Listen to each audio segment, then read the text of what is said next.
Hi, this is Heidi from Lourie Family Homestead. Today we're at Crazy Days cooking. Hey guys, welcome to Crazy Days.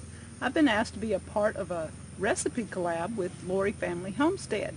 The recipe that I'm going to be doing is from Lourie Family Homestead, so I'm going to put a link up above to get to the recipe collab and to Lourie Family Homestead's channel.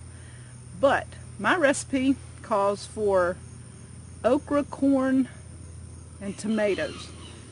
I'm going to twist it a little bit. We may add a little, we may kind of play with the recipe a little, but most of the recipes that was sent in this collab I could not cook because they had some kind of gluten something and I didn't want to have to flip it. So, and it had things in it that we just don't eat. But this is something that I could do. It's veggies. I do veggies pretty well. We're starting out in the herb garden.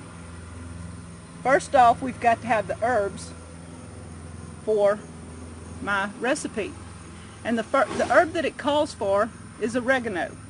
So here is my oregano patch, and I'm just going to clip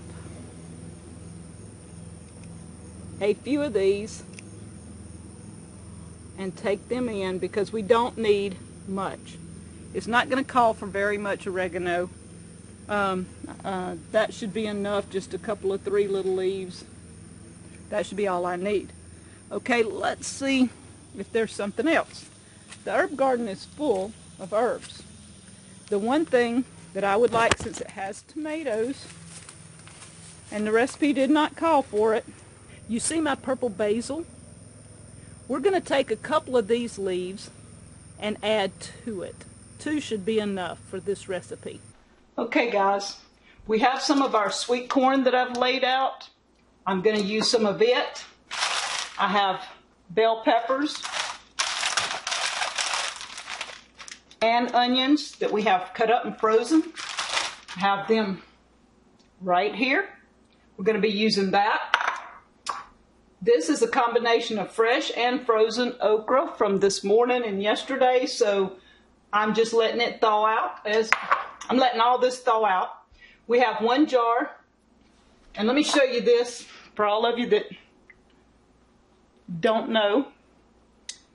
These tomatoes were canned in 15, 6 of 15. We're going to be using those. Tomatoes last a pretty long time, several years, up 5 to 8 years if you can them right.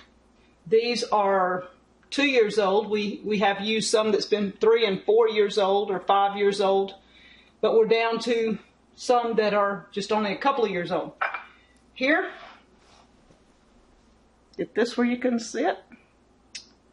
Here we have our oregano, our basil, and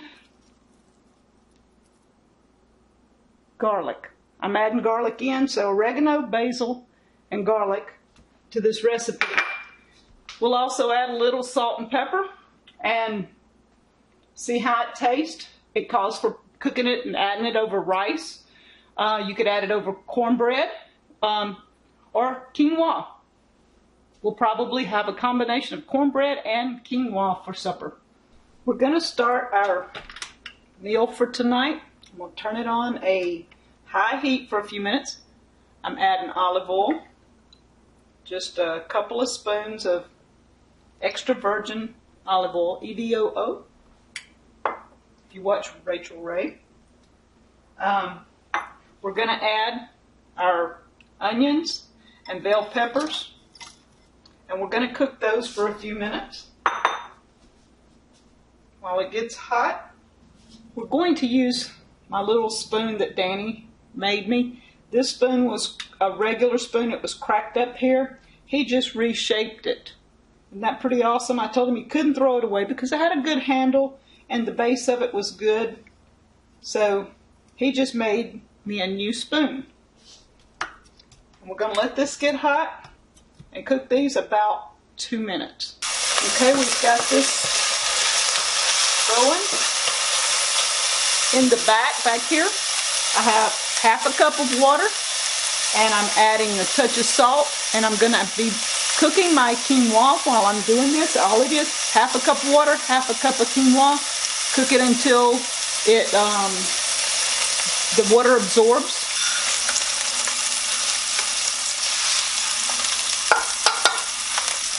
Quinoa is it's like rice. It's really easy to deal with.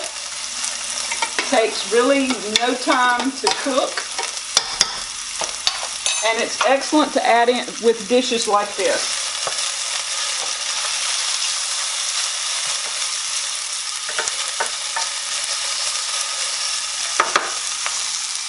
Okay, we've got our onions starting to cook down, our onions and peppers. Okay, I'm adding the okra and the corn. I think it just called for corn, but just for the okra. But I need to add a little more stuff in here. Let this chill down. Because my corn is frozen, it hasn't been cooked. And so I'm going to let it cook out for a minute.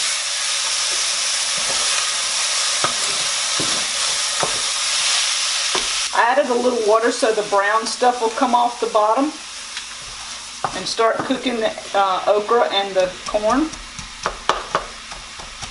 And I think the recipe calls for adding the corn next, but my corn is not done. It's not out of a can.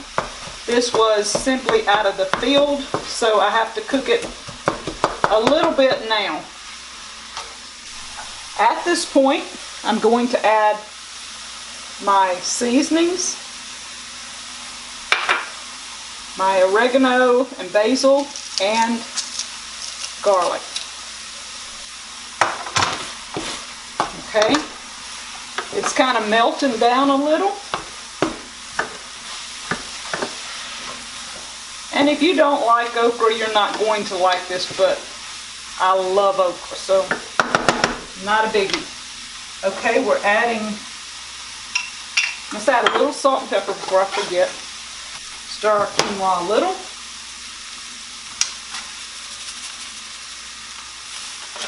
A little salt. A little pepper. And a jar of tomatoes. And we're turning this way down to just a simmer. And I'm just stirring the bottom to get the brown stuff off. When you add the tomatoes, it'll kind of pull it all off so you don't have anything sticking. And we're fixing to add a lid. Quinoa's getting there. Let's turn it down on a low, not too high. I'm going to turn it down to a low simmer. It's boiling pretty good. I'm just going to have to watch it, but I've turned it down. It has to cook about 10 minutes, and then we'll serve it over quinoa. I'm adding my quinoa back now that I've turned my fire down, and this should be ready in a few minutes, about 10 minutes. Guys, that is our recipe that we cooked from Lourie Family Homestead. I'd like to thank Heidi for inviting me to be a part of this recipe collab. And this is what it's looking like. The quinoa, the okra, the corn, and the tomatoes. It looks great.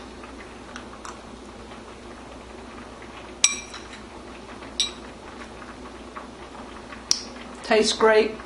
This is a recipe that I've made for many, many years, so I liked it when I saw it. And I love the combination, and adding the quinoa means that it is gluten-free. Anybody that's gluten-free can try this recipe. So check out Lourie Family Homestead. Like I said, I'm going to have something in the description linking to her playlist of these recipes in the collaboration. And thank you, Heidi, again from Crazy Days.